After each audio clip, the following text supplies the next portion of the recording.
sort of the part of the Creatures of the Night thing. They were recording kind of both at the same time while they were auditioning guitar players. The Partners in Crime song, Nowhere to Run, those songs I played on. And we had a really good time doing it, but I could tell that things had changed because they were seriously intent on making a change as far as getting rid of Ace. So, you know, it really was uncomfortable in a way because there were people showing up. Vinny showed up one day. Steve Ferris showed up to play the solo on Creatures of the Night. That's the guy from Mr. Mister. Yeah, and that's a great solo, but he wasn't right for the band. Oh, yes. He was somebody who just played great on for that moment, and they didn't think much of it. But I had a good time, and I remember they were starting to change their idea about what lead guitar was. Van Halen was already out, and so the idea of using the whammy bar, using a Ford Rose, was part of what they wanted, hence what I did on Partners in Crime, which was like, hit that whammy bar, Bob. So I was like, okay, I'll do some whammying for you. And it was that, and then, you know, the other thing that I thought was good about those sessions was, as opposed to the Kiss Alive 2 sessions, where they consciously tried to guide me to play like Ace. So they stopped me a bunch of times and go, he would never play that, so don't play that. So I was like, I understand, okay, fair enough.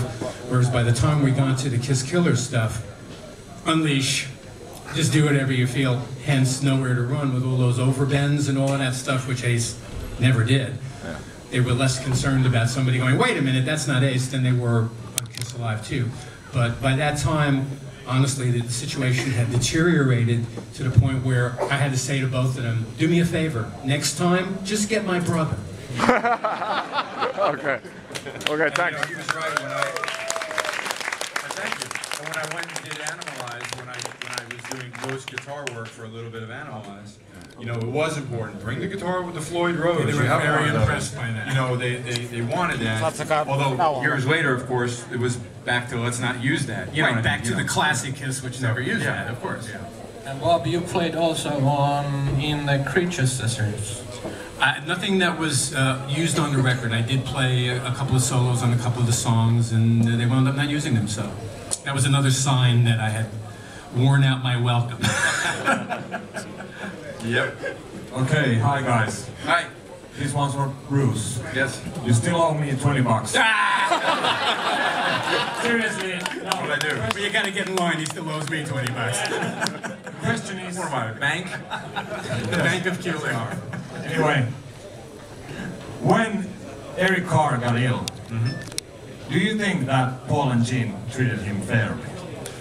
I mean, it's a very, you know, touchy subject, and very, you know, there's been some stuff. There was a nice book that came out about Eric not that long ago, right, this year. Yeah. And I tell you, there were things that were happening. I didn't know what to believe and what not to believe. Okay. Again, I don't, you know, as a member of KISS, I was hired by Gene and Paul, and they owned this, you know, thing called KISS, you know, which is like a corporation and all. And I know there was issues with lawyers, managers. How do they handle, all right, a member who's sick, and what do you do, and what are the legal rights, and we want to carry on, and what if he's not well? What do we, you know, and none of it made sense to me. You know what I mean? But I think everybody just did what they thought was right.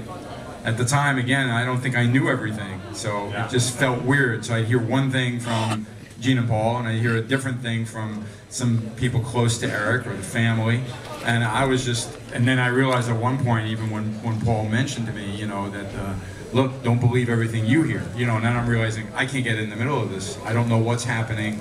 All I know is, here's a dear friend of mine who's ill, who really needs, as Paul used to say, and he was right, he just needs to take care of himself. And then, of course, Eric wanting nothing more than to you know, would never want to lose being in KISS. Meanwhile, we're gearing up for this big record with Bob Ezrin producing, you know. So it was just a terrible situation for everybody. And in the end, no matter how anybody and who you believe, sadly, you know, just a tragedy happened. That, you know, nothing I think that would have been said or done. He had the best doctors, okay? Yeah. He had plenty of support from some very close friends and family. He has a wonderful family. And the cancer just, it was his time. And, you know, I lost a friend a couple years ago Doug Feiger from the Knack, you know, who also had cancer, and he sang on my record. And I got to go to the memorial at his home, okay? And I'm telling the story because, first of all, his brother was a very famous lawyer in America. The Kevorkian guy, right. You know, Jeff Feiger. And Jeff told this story that I immediately just thought of Eric Carr. He starts talking because, you know, everyone's together talking about what a sad thing it is that Doug Feiger died of cancer. You know, he's too young to go. And he just said, like, God is like a sniper, you know. And that was really interesting to think, you know, yeah, you don't know when it's your time, and why is it someone that's so wonderful? Why isn't it the murderer, the rapist, you know, who gets killed, you know, gets a disease and dies? Why is it someone so good? It's just a sad thing, you know. But one other thing about the Doug Feiger thing was so exciting too. First of all, they cremated him and they wanted everyone to do the ashes, but I'm with my girlfriend, and the next thing I know, I turn around and Ringo Starr is standing behind me. I nearly freaking pissed in my pants, okay? I'm such a Beatle fan, you know. Apparently Ringo was his friend, and Jeff Lynne from ELO was there, okay? And so was Joe Walsh from the Eagles, you know. They were all there to pay their respects for Doug. But not to take anything away from Eric, because believe me, the funeral was the most depressing day of my life. You know, it was, you know, thousands of fans showed up, and even Ace was there, just sitting in the back, you know. And it was just, you know, I was married at the time. My ex-wife was a basket case from it. It was just a horrible thing. It was a horrible thing. You know, and then... We all felt horrible about it. When you lose a member of your family. Exactly. The guy was a member of our family. You know, my brother and I lost my father last year, you know, but he's 90, you know, he made it to 91. I mean, every year we think, you know, how much longer is he going to live? And he had some health problems. Had some serious But that's a full life, you know what I mean? For someone to die at, Eric, I think was 40 or 41? 40? 41. 41. It's just, that doesn't make any sense. It's heartbreaking. To me. It's just terrible. Heartbreaking. You know, We all miss Eric Carr. Yes. Rest in peace. Rest in peace.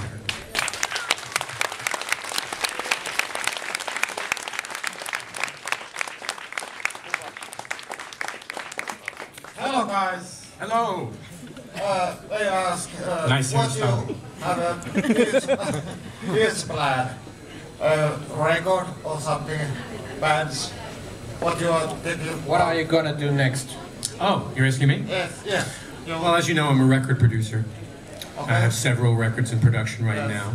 Okay. First one of which is Dee Snider's solo record. Dee Snider from Twisted Sister. And I don't know if you're aware of this, but last year Dee did a Broadway show. And so we got the idea of, maybe I could take some of my favorite Broadway shows. Rock of Ages was the one he was on. Yeah, correct. he was on. Maybe I could grab some of the, so we say, the heavier side of Broadway show tunes and do those up as rock and metal tunes. And with my encouragement and arrangement ability, we were able to put together a song that was able to get him a record deal, and that record will be out in April.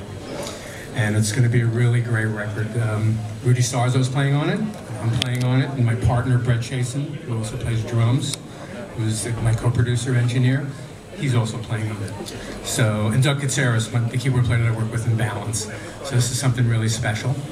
The other thing that I just started was a Michael Jackson tribute, which we're going to just do metal versions of Michael Jackson tunes, which should be very, very interesting, using a lot of younger metal singers. And then the third thing I would mention, and I need all your help for this, is I'm still trying to convince my brother that we should do a Kulick Brothers record. Now that's better. And of course, Joe Karabi will sing, and Luke Rollins will get some good people for it. Great idea. What about you, Cruz? What's coming up next? What's coming up? Well, as I told you guys, there were a couple of these acoustic gigs coming up this month. Right, now we'll get started on the album. Settle down, settle down. And I'm actually looking forward, in the middle of the month, I come home a day before my birthday, on the 12th, and then I'd like to relax a little bit. It will be the holidays, of course, and I travel all year, you know, it's crazy.